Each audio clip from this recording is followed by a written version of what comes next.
जय हिंद दोस्तों, डीके एक्विल में आपका स्वागत है। आज हम लोग बात करने वाले हैं मिनिस्ट्रियल आइसोलेटेड कैटेगरी का जो वैकेंसी आई है रेलवे की तरफ से, उसका फुल नोटिफिकेशन जारी कर दिया गया है।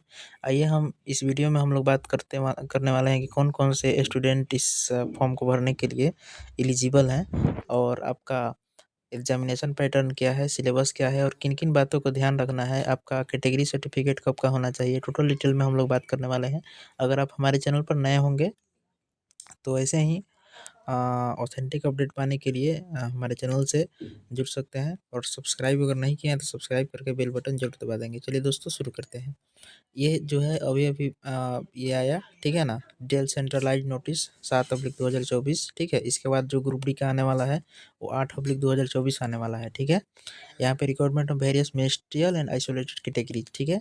यहाँ पे बहुत सारा वेरियस पोस्ट आता है, जैसे आपका जो मेडिकल से रिलेटेड भी होते हैं, कुछ ट्रेंड टीचर से रिलेटेड भी होते हैं, ठीक है। इसमें बहुत बहुत प्रकार का, इसमें संगीत से रिलेटेड भी, मतलब हर प्रकार का इसमें जो होता है वैकेंसी होता है। देखिए यहाँ पे इम्पोर्टेंट डेट के बारे में बात कर लेते हैं। तो इसका जो डेट है, यानी जो नोटिफिकेशन तो आ जाया है 6/1/2025 को, लेकिन इसका जो रजिस्ट्रेशन स्टार्ट होने वाला है कब से, तो कल से, यानी आज रात 12 बजे से स्टार्ट हो जाएगा 7/1/2025 से। और इसका लास्ट डेट जो रहने वाला है तो 6 फरवरी 2025 इसका रहने वाला है, ठीक है।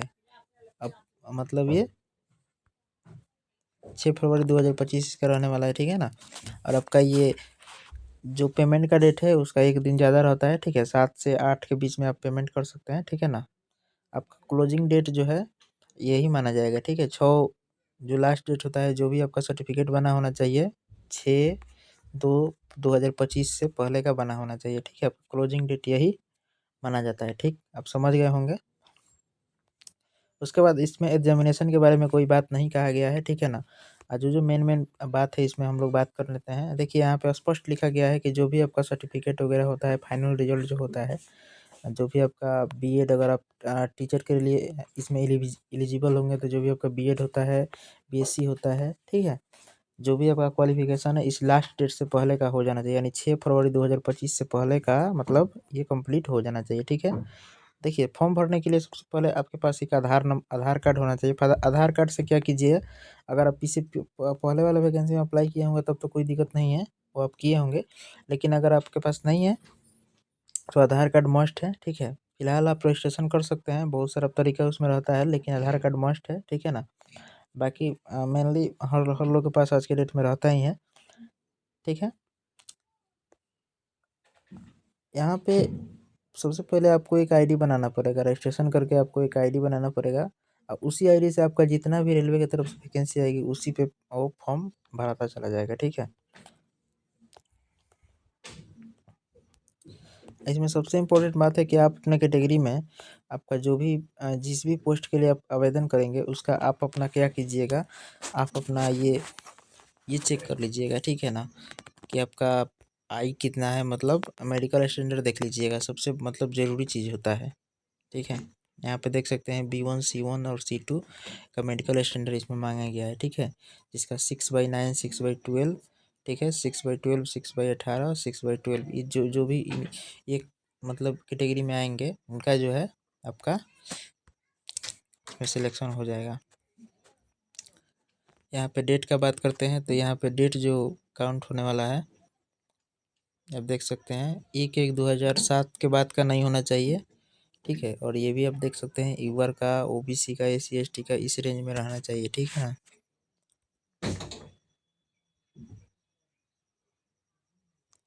एज जो इसका काउंट होने वाला है 1 जनवरी 2025 से काउंट होने वाला है, ठीक है। वहाँ से मतलब चेक किया जाएगा। आपका एप्लीकेशन फ़ी जो होता है जनरल, ओबीसी, ईडब्ल्यूएस का जो होता है 500 रुपये होता है। जब आप फर्स्ट एग्ज़ाम में, इसमें तो एक ही एग्ज़ाम होना है और आपका स्किल टेस्ट होता है टीचर वाले के लिए, तो इसमें जो होता है 400 रुपये रिफंड हो जाएगा, ठीक है। बाकी SC ST वीमेन जो होती है, ठीक है, तो उनका 250 रुपया लगता है और 250 रुपया रिफंड भी हो जाता है आपका जब एग्जामिनेशन होता है तो। अब देखिए इसमें एक और बात है कि ओबीसी और जो होता है ईबीसी, ये एक नहीं है, ठीक है। ये एक नहीं है, बिल्कुल गलत बात होता है। जो भी लोग गलती करते हैं वो बाद में छूट भी जाते हैं, ठीक है ना, बहुत ज़्यादा दिक्कत हो जाता है। तो आप ध्यान में रखें, ओबीसी, ईबीसी और ईडब्ल्यूएस बिल्कुल अलग-अलग बात है, ठीक है? अब बात कर लेते हैं कि सबसे इम्पोर्टेंट बात कि देखिए ईबीसी कौन बनवाते हैं? जिनका जो इनकम होता है 50,000 से कम होता है। 50,000 से इनकम कम होता है वो ही बना देता है। आज की डेट में किनका इनकम 50,000 से कम है? आप सोच भी नहीं सकते हैं। तो ये आप ध्यान में रखें कि मतलब आप ईबीसी में अगर आते होंगे तो आपको प्रूफ करना होगा, ठीक है? ये सर्टिफिकेट आजकल कहीं नहीं बनता है, 50,000 से नीचे का जो आय होता है कहीं नहीं बनता है, ठीक है? तो आप ये ध्यान देंगे। बाकी अगर आप ईबीसी ना डालकर आप ओबीसी डालिएगा तो कोई दिक्कत आपको होने वाला नहीं है। हाँ, एक और बात, अगर आप एससी, एसटी, ईडब्ल्यूएस, ठीक है, आपका ओबीसी अगर 2024 का बना है, ठीक है, 2024 में अगर बनाए हैं तो कोई दिक्कत वाला बात नहीं है, चल जाएगा, ठीक है। ओबीसी के लिए एनसीएल बनता है, एनसीएल हर हर स्टेट में बनता है, एनसीएल नॉन क्रीमिलियर जिसको बोलते हैं। तो उसमें क्या होता है कि पहले आप आय, जाति, निवास बनाइए, तीनों, उसके बाद उसको मर्ज कराकर एनसीएल बनाया जाता है, हर ब्लॉक में बन जाता है, इजीली बन जाता है। आप मतलब 5 से 6 दिन में सब कुछ बना सकते हैं। आप समझ सकते हैं कैसे बनता है, लेकिन 5 से 6 दिन में सब कुछ आप बना सकते हैं, ठीक है, हर चीज़। अब देखिए,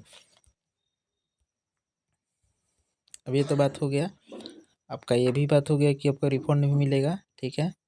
यहाँ पे स्पष्ट एक मेंशन कर दिया गया है कि यहाँ पे ये जो भी आपका ताती तत्व जो कास्ट होंगे इनको स्पष्ट इसमें जो ओनली बिहार स्टेट के जो भी होंगे इनको स्पष्ट कर दिया गया है कि आप अपना जो अभी ईबीसी में आते हैं बिहार में, तो आप ओबीसी का सर्टिफिकेट ही दीजिएगा, ओबीसी एनसीएल का ही दीजिएगा, ये आपको मेंशन कर दिया गया है, ठीक है।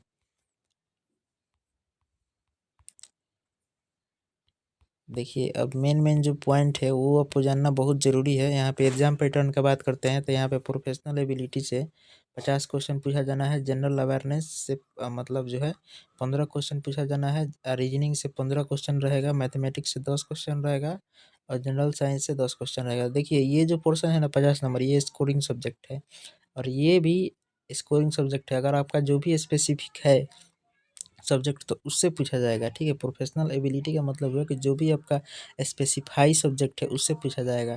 तो आप उसमें अगर महारत हासिल किए हैं तो ज़रूर आप इसमें फॉर्म भर रहे होंगे, तो इसमें से मैक्सिमम अगर जिनका मार्क्स आएगा उनका मेरिट ज़रूर बन जाएगा, ठीक है। हालांकि इसमें नेगेटिव मार्किंग भी होता है, 1/3 नेगेटिव मार्किंग भी होता है, ये भी ध्यान रखना है, ठीक है ना। यहाँ पे कई तरह का पोस्ट है, यहाँ पे जूनियर ट्रांसलेटर हिंदी का भी पोस्ट है, ठीक है। देखिए यहाँ पे देखिए क्या होता है कि performance test apart from CBT 100 marks प्रोट जो होता है, उसके बाद क्या होता है कि परफॉर्मेंस टेस्ट होता है। जैसे टीचर वाले का क्या होता है कि स्किल टेस्ट होता है, आपको मतलब वहाँ पे स्किल टीचिंग स्किल टेस्ट होता है। या वीडियो को पॉज करके अच्छा से ध्यान से पढ़ लीजिएगा, ठीक है, बहुत ज़रूरी होता है। 15 से 20 मिनट का आपका स्किल टेस्ट होता है। डॉक्यूमेंट वेरिफिकेशन आपके जो दोनों के बेसिस पर होता है, दोनों के बेसिस पर आपको शॉर्ट लिस्टेड किया जाएगा डॉक्यूमेंट वेरिफिकेशन के लिए, ठीक है। और हाउ टू अप्लाई ये सब तो आपको पता ही होगा, आप अपने फ़ोन से भी कर सकते हैं, कोई दिक्कत वाला बात नहीं है। हाँ, एक और बात, आप अपना फ़ोटो जो होता है, फ़ोटो आपका 6 मंथ से ओल्ड नहीं होना चाहिए। फ़ोटो जो भी आपका फ़ोटो है, ये नहीं कि आप टेक्नीशियन और ईएलपी में लगाए होंगे और वही फ़ोटो इसमें भी चल जाएगा, वो तो ऑटोमेटिक उठा लेगा। लेकिन नहीं, आप एक और मतलब थोड़ा-सा कष्ट करके आप अपना एक नया फ़ोटो खिंचवा लीजिएगा, ठीक है। व्हाइट बैकग्राउंड रहना चाहिए और आपका अब ये नहीं कि व्हाइट बैकग्राउंड खिंचवाने जा रहे हैं तो फिर आपका वो व्हाइट शर्ट ही पहन लें, ठीक है। तो व्हाइट शर्ट ना पहनकर आप दूसरा कोई कलर का शर्ट पहनिएगा, फॉर्मल शर्ट पहनिएगा, ठीक है। और व्हाइट बैकग्राउंड रहना चाहिए फ़ोटो में, इतना ध्यान रहे, ठीक है। आपका सिग्नेचर जो होना चाहिए रनिंग राइटिंग में होना चाहिए, ठीक है ना।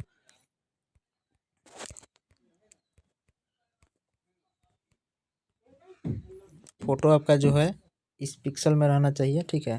3.5 से 4.5 के पिक्सल में रहना चाहिए आपका फ़ोटो, ठीक है। बाकी फ़ोटो 40 से 70 केबी के बीच में रहना चाहिए, 100 डीपीआई रहना चाहिए। ईज़िली आप मोबाइल से सर्च करके आप बना सकते हैं, कहीं भी यूट्यूब पर मारिएगा कि फ़ोटो को कन्वर्ट कैसे करें रेलवे का फ़ोटो। कोई इतना ना वीडियो बन चुका है कि आपको ईज़िली आप अपने फ़ोन से भी कर सकते हैं, कहीं जाने-आने की ज़रूरत नहीं है। देखिए क्यों हम ऐसा बोल रहे हैं कि इस बार क्या हुआ था कि साइबर वाला इतना गड़बड़ाया था, इतना मतलब गड़बड़ा दिया था, मतलब कहीं का पी लिखना है तो उसको के बना दे रहा है, पी का के, मतलब ऐसे ऐसे साइबर वाले हैं कि इतना गड़बड़ कर रहे हैं ना, क्या बताया जाए। आप अगर अपने से कीजिएगा ना तो बिल्कुल आपका गलत नहीं होगा, इतना ध्यान रखें। आज के डेट में हर लोग के पास अच्छा अच्छा वाला फ़ोन रहता है, अच्छा से स्कैन करके आप अपने से भी मतलब फॉर्म फिल कर सकते हैं। ऐसा बात नहीं है कि वो स्कैन करेगा तो कोई दूसरा कर देगा, ठीक है ना? इतना ध्यान रखें। अगर नहीं ज़्यादा समझ में आ रहा है, मतलब बहुत से कैंडिडेट होते हैं कि उनको मतलब ये सब से उतना मतलब नहीं रहता है, तो आप अपने जान पहचान के जो भी साइबर वाले होंगे उनसे फॉर्म फिल करवाइए। कहीं ये नहीं कि कहीं आप हैं, कहीं से अपना वो करा करा लिए। तो आप उम्मीद है समझ गए होंगे। आपका सिग्नेचर इस रेंज में होना चाहिए, रनिंग में होना चाहिए, आपका इस पिक्सल में रहना चाहिए सिग्नेचर। ये भी इजीली हो जाता है। सिग्नेचर में थोड़ा सा दिक्कत होता है, लेकिन आप इजीली कर पाएंगे। उस रेशियो को मेंटेन करना पड़ता है, जैसे 140/60 है ना, तो आप ऐसे कर सकते हैं, 556/240 भी कर सकते हैं, ठीक है। तो इस रेशियो में अगर आप लीजिएगा ना तो आपका सिग्नेचर बिल्कुल बैठ जाएगा, अच्छा से दिखेगा भी, ठीक है। और यहाँ पे आप अपने अकॉर्डिंग, इसमें बहुत सारा मतलब कैटेगरी का है, ठीक है। बहुत सारे कैटेगरी, जो भी आपका डाउट है आप पूछ सकते हैं, कमेंट करके पूछ सकते हैं। हर डाउट का आपको निवारण किया जाएगा, ठीक है ना। जो भी आपके पास डाउट है ज़रूर पूछिए, आपका निवारण किया जाएगा। चलिए इसमें हम बात कर लेते हैं।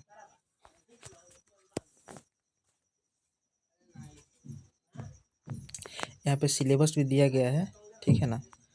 यहाँ पे जो है सिलेबस दिया गया है, तो आप अपने सिलेबस का देख लेंगे, ठीक है। यहाँ पे स्पष्ट जैसे यहाँ पे कुछ ये जो पोस्ट है, ये लाइब्रेरी असिस्टेंट ग्रेड 3 का जो है, इसमें सिलेबस जो है, इसमें बस कुछ नहीं करना है। इसमें मेनली आपका 12th पास अगर जो भी होंगे वो इसमें फॉर्म को फिल कर सकते हैं। तो इसका सिलेबस यही है। ये 50 क्वेश्चन इसमें से पूछा जाएगा, ये आप देख सकते हैं।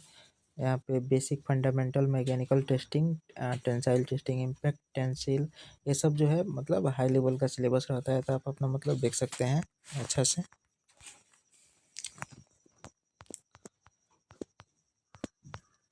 सिलेबस एक बार अपने अकॉर्डिंग देख ही लीजिएगा, अच्छा रहता है। अब देखिए यहाँ पे हर तरह का पोस्ट है। पोस्ट ग्रेजुएट टीचर का कॉमर्स है, तो यहाँ पे मास्टर डिग्री मांगा गया है, फिर बीएड मांगा गया है। तो जो भी आपका मतलब जो भी इसमें सब्जेक्ट से जो भी होंगे उसका मतलब मास्टर डिग्री या बीएससी डिग्री होना चाहिए, ठीक है। और उसमें बीएड रहना चाहिए। इसमें सीटेट और एस्टेट का कोई ज़रूरत नहीं है, इसमें बीएड रहना चाहिए, डीएलएड रहना चाहिए, ये सब का ज़रूरत है, ठीक है ना। ये सब का ज़रूरत है, ठीक है। ये बहुत तरह का है, जैसे यहाँ पे मैथमेटिक्स का जो टीचर होते हैं, मैथमेटिक्स का इंग्लिश मीडियम और जनरली भी होते हैं जो इंग्लिश मीडियम भी होते हैं। तो अगर 2 साल का एमएससी किए हैं, ठीक है, 2 साल का एमएससी किए हैं और आपके पास बीएड है तो भी आप भर सकते हैं। अगर बीएससी किए हैं, अगर आपके पास बीएड का डिग्री है तो भी आप भर सकते हैं। मैथ में रहना चाहिए, मैथ के टीचर के लिए। तो आप जिस चीज़ का टीचर बनिएगा उस चीज़ के आपके पास मतलब उसका नॉलेज रहना चाहिए, उस चीज़ से आपको ग्रेजुएशन होना चाहिए, ठीक है। देखिए इसमें एक पोस्ट है, मतलब सबके लिए, मतलब इसमें मेनली फॉर्म फिल हो सकता है ज़्यादा से ज़्यादा। एक पोस्ट है, इसमें स्पष्ट लिखा है, ये दिखा भी देते हैं आपको। ज़्यादा पोस्ट भी लेकिन नहीं है, ये ऐसा बात नहीं है कि बहुत ज़्यादा पोस्ट है। 1000 के आसपास टोटल सीट है, ठीक है ना। तो मतलब वो नहीं होता है, वो बढ़ रहा है तो बहुत कम कम दिख रहा है, लेकिन ये सब ज़्यादा लोग करता नहीं है ना, इसमें फॉर्म भी कम ही फिल होते हैं।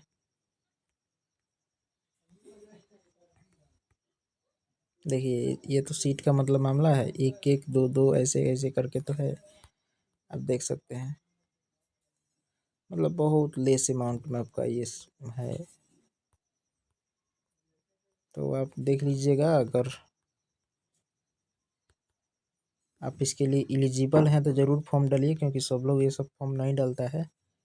अब आज जैसे आप देख सकते हैं टेक्नीशियन का आंसर क्या है, तो उसमें तो सब लोग डाल देता है ना, वो जनरली हो गया।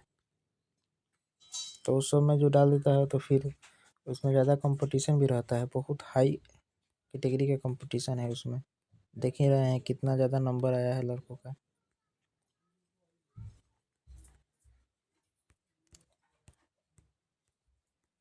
ये सब सीट देख लीजिएगा, एक एक दो दो ऐसे करके है हर जोन में, ठीक है। यहाँ पे स्पष्ट लिखा गया है कितना सीट है। 1036 टोटल सीट है, ठीक है ना।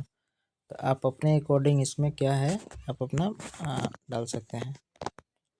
एक जो था लाइब्रेरी असिस्टेंट जो था ग्रेड 3 का जो है उसको हम बता दें, उसमें बस 12th पास साइंस से होना चाहिए। 12th पास साइंस से जो भी कैंडिडेट होंगे वो फॉर्म को फिल कर सकते हैं। जो ग्रेड 3 का है वही, जिसमें ग्रेड 3 लिखा है।